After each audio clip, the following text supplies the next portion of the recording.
اعوذ باللہ من الشیطان الرجیم بسم اللہ الرحمن الرحیم الحمد للہ رب العالمین والصلاة والسلام علی اشرف الانبیاء والمرسلین واہل بیتہ الطیبین الطاہرین المعصومین اما بعد۔ سورہ مبارکہ بقرہ آیت نمبر 135 سے آیت نمبر 141، 135 to 141۔ بسم اللہ الرحمن الرحیم۔ وقالوا كونوا هودا أو نصارى تهتدوا قل بل ملة إبراهيم حنيفا وما كان من المشركين قولوا آمنا بالله وما أنزل إلينا وما أنزل إلى إبراهيم وإسماعيل وإسحاق ويعقوب والأسباط وما أوتي موسى وعيسى وما أوتي النبيون من ربهم لا نفرق بين أحد منهم ونحن له مسلمون فإن آمنوا بمثل ما آمنتم به فقد اهتدوا وإن تولوا فإنما هم في شقاق فسيكفيكهم الله وهو السميع العليم صبغة الله ومن أحسن من الله صبغة ونحن له عابدون قل أتحاجوننا في الله وهو ربنا وربكم ولنا أعمالنا ولكم أعمالكم ونحن له مخلصون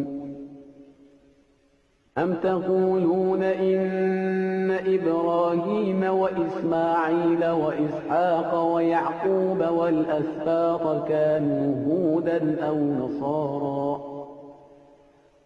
قل أأنتم أعلم أم الله ومن أظلم ممن كتم شهادة عنده من الله وما الله بغافل عما تعملون تلك أمة قد خلت لها ما كسبت ولكم ما كسبتم ولا تسألون عما كانوا يعملون۔ گزشتہ سے پیوستہ ایک مرتبہ پھر حضرت ابراہیم علیہ السلام کے طریقہ کار کی اہمیت کی طرف متوجہ کیا جا رہا ہے کہ یہ لوگ کہتے ہیں کہ یہودی ہو جاؤ یا عیسائی تو تم ہدایت پا جاؤ گے۔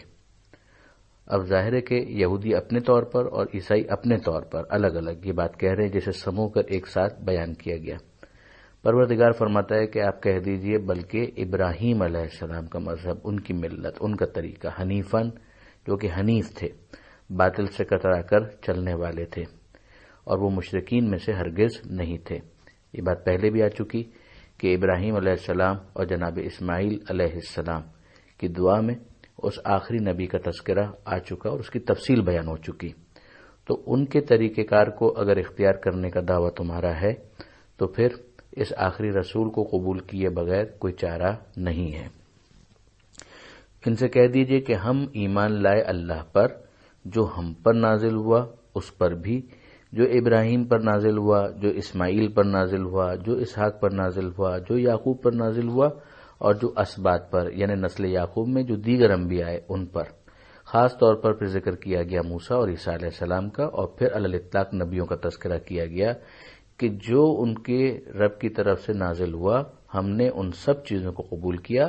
لا نفرق بین احد منہم، ہم اس میں تفریق کے قائل ہی نہیں ہیں۔ جب نازل کیا ہمارے رب نے تو ہم اس میں فرق کے قائل نہیں ہیں، ہم ان تمام تر باتوں کو قبول کرتے ہیں، ہم اپنے پروردگار کے مسلمان ہیں، یعنی سر تسلیم خم کرتے ہیں۔ کہ اسلام کا مطلب ہی یہ ہے کہ انسان خدا کی بات کو قبول کرے، خدا کے سامنے سر جھکائے۔ تو اگر خدا نے کسی کو نبی بنا کر بھیجا ہے تو اس کا انکار گویا اسلام سے باہر کرنے کا باعث بنے گا۔ تو اب اس کے بعد یہاں کہا جا رہا ہے کہ اگر یہ لوگ ایمان لے آئیں مثل اس کے کہ جس طرح تم ایمان لائے، یعنی جس طرح تم نے رسولوں کے درمیان فرق نہیں کیا، تو پھر یہ لوگ ہدایت پا جائیں گے، ورنہ یہ ہدایت سے دور رہیں گے۔ مت بھولیے کہ قرآن مجید کا مرکزی موضوع ہی ہدایت ہے، جو ہم سورہ فاتحہ سے اہدنا الصراط المستقیم میں ہدایت کا ذکر دیکھ چکے، ان لوگوں کا تذکرہ آ چکا کہ جن کے اوپر انعام نعمت ہدایت کے طور پر نازل ہوئی۔ ہم سورہ بقرہ کے آغاز میں پڑھ چکے کہ یہ کتاب ہدایت ہے ان لوگوں کے لیے کہ جو فکرے نجات رکھنے والے ہیں، متقین ہیں، جو غیب پر ایمان رکھتے ہیں۔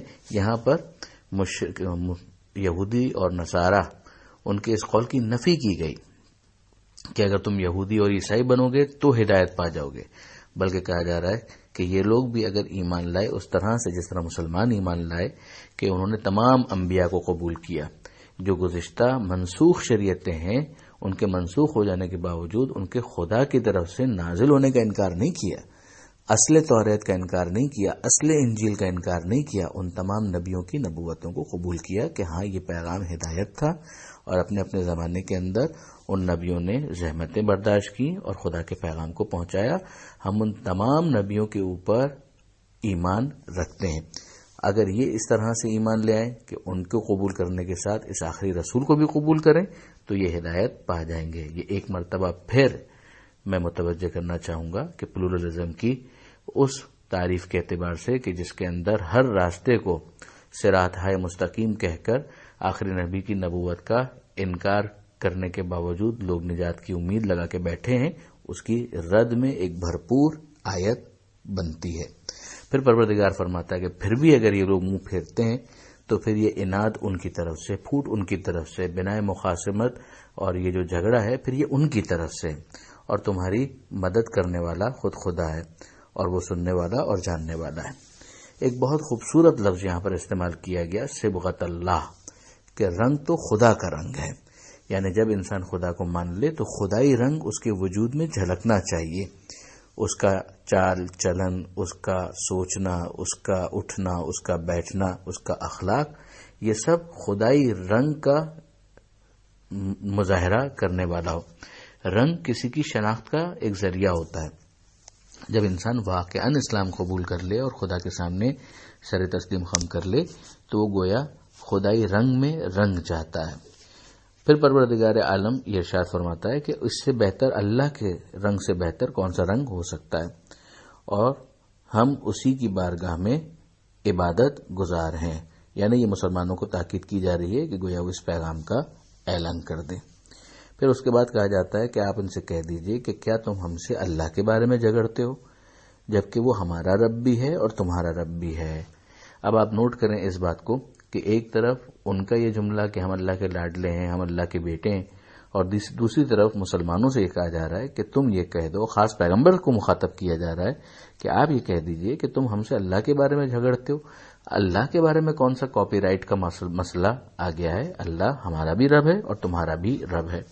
یہ وہ پیغام ہے کہ جو سورہ فاتحہ کے اندر پوری قوت کے ساتھ دیا گیا کہ الحمدللہ رب العالمین، کہ تمام تعریفیں اللہ کے لیے جو عالمین کا پالنے والا ہے۔